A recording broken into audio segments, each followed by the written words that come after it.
All right, welcome to your .LA weekly recap of the hottest news in the LA tech media and startup scene. I'm Kelly O'Grady, .LA's chief host and correspondent. Let's jump into the top 5 headlines from the week.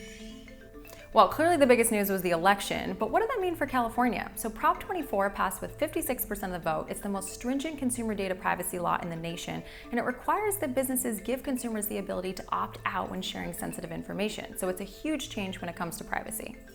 And in California, Prop 22 passed with 58% of the vote. It's a huge win for companies like Uber and Lyft, which can continue to classify their workers as independent contractors versus employees. This was the most expensive proposition campaign in California history at $200 million, and really tested this idea of the tech gig economy. While a decidedly lower tech investment is becoming popular, trading cards are the new hot thing to invest in. A study last year showed that over the last decade, trading cards had a far superior return versus the stock market. So much that Courtney and Carter Room of M13 are getting in on the action and investing in the new fund, The Mint, which focuses on trading cards. A new e-commerce app has launched as a marketplace for sustainable and ethical brands. Good Human is looking to be the alternative to Amazon for socially conscious consumers, which is clearly a big deal in LA. But it's not always easy to determine what brands fit the bill. In fact, they had to drop Reformation, which is a clothing brand that recently had a controversy around racial inequity at the company.